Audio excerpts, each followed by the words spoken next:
नमस्कार, मेरा नाम डॉक्टर अनुज चावला है। मैं एक फुट एंड एंकल सर्जन हूँ। आज हम एंकल स्प्रेन के लास्ट टॉपिक में बात करते हैं, which is what is ankle ligament surgery. तो इससे पहले हमने ऑलरेडी बात कर ली है कि एंकल स्प्रेन क्या होता है, कौन से लिगामेंट्स टूटते हैं, उनका एक्यूट एंकल स्प्रेन का ट्रीटमेंट क्या होता है और क्रॉनिक एंकल इंस्टेबिलिटी या क्रॉनिक एंकल स्प्रेन के सिम्टम्स क्या होते हैं। जनरली क्रॉनिक एंकल स्प्रेन या इंस्टेबिलिटी है तो first line of treatment is always physiotherapy, यानी कि मेडिसिन और एक्सरसाइजेस से ट्रीट करने की कोशिश की जाती है। कुछ केसेस में अगर एंकल जॉइंट में इंक्रीज स्कारिंग है तो स्टेरॉइड का इंजेक्शन भी दिया जा सकता है। बट अगर हम सारे के सारे non operative treatments already use कर चुके हैं या एग्जॉस्ट कर चुके हैं तो उस केस में जनरली हमारे को लिगामेंट रिकंस्ट्रक्शन सर्जरी की ज़रूरत होती है। तो आज हम बात करेंगे कि ये एंकल लिगामेंट रिपेयर या लिगामेंट रिकंस्ट्रक्शन सर्जरी होती क्या है।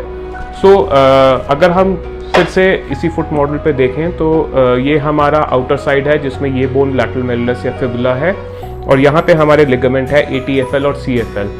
तो जनरली ये दोनों लिगामेंट्स हैं जो कॉमनली टूटते हैं और इन्हीं लिगामेंट्स के टूटने की वजह से यहाँ पे पेशेंट्स को पेन होता है और साथ ही साथ इन पेशेंट्स को इंस्टेबिलिटी होती है, यानी कि इनको ऐसा लगता है कि एंकल जो है बार बार ट्विस्ट कर जाएगा, specially when you are walking on uneven surface. तो अगर ये सिम्टम्स पेशेंट के हैं तो उस केस में हमारे को एंकल की लिगामेंट की सर्जरी करनी पड़ती है।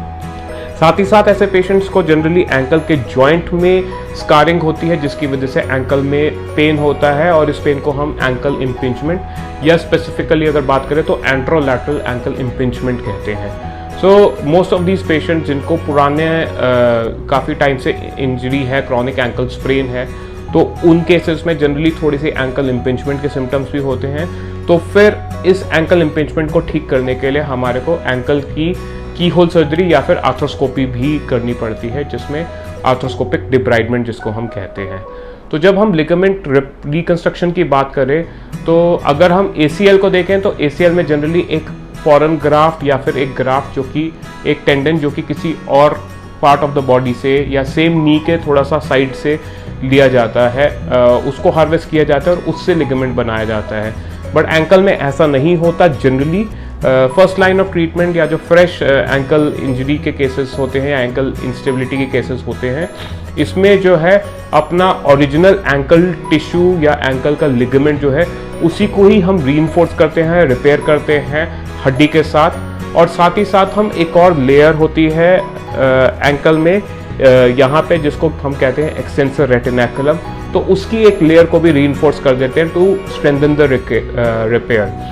सो मोस्ट ऑफ द केसेस में आजकल हम क्या करते हैं, we put a couple of suture anchors जो कि बेसिकली सूचर्स हैं और साथ में एक पॉइंटेड एंकर होता है। वो एंकर हम हड्डी के अंदर डाल देते हैं, दैट इज़ अ मेटालिक और बायो एब्जॉर्बेबल इम्प्लांट। और जो सूचर जो कि फाइनली इस हड्डी से बाहर निकल रहे हैं उससे हम लिगामेंट को रिपेयर कर देते हैं। बट कुछ पेशेंट स्पेसिफिकली जो हाई डिमांड एथलीट्स होते हैं उसमें हमारे को एक एक्स्ट्रा लेयर ऑफ रिपेयर हमारे को कई बारी उसकी ज़रूरत होती है, because they are highly prone to have another ankle injury in future. तो इस रिपेयर को हम इंटरनल ब्रेस कहते हैं, जो कि अगेन फिबुला और नीचे वाली बोन यानी कि टेलस उसके अंदर हम लगा के we put another layer of repair to further strengthen this repair. ये नॉर्मल सिर्फ एंकल पेन वाले पेशेंट्स या जो लो डिमांड होते हैं या इवन मॉडरेट डिमांड, उसमें generally I personally do not use it, but अभी उसके जो इंडिकेशंस हैं वो और एक्सपैंड हो रहे हैं। सो ये होने के बाद अब बात आ जाती है कि once you do a surgery तो वो सर्जरी करते कैसे हैं। सो जनरली मैं हमेशा एक पहले एंकल आर्थ्रोस्कोपी करता हूँ, which is what is recommended world wide to clean up the ankle impingement and all the scarring which has happened in the ankle joint due to repetitive ankle injuries। और उसके बाद फिर finally ligament को repair किया जाता है। तो repair को एक बड़े इंसिजन से भी रिपेयर कर सकते हैं, की होल सर्जरी से भी रिपेयर कर सकते हैं और छोटे छोटे परक्यूटेनियस स्टिचेस से भी कर सकते हैं। So I generally do a percutaneous stitches, लेकिन अगर पेशेंट को एक इंटरनल ब्रेस की ज़रूरत है तो उसमें जनरली इंसिजन थोड़ा बड़ा होता है।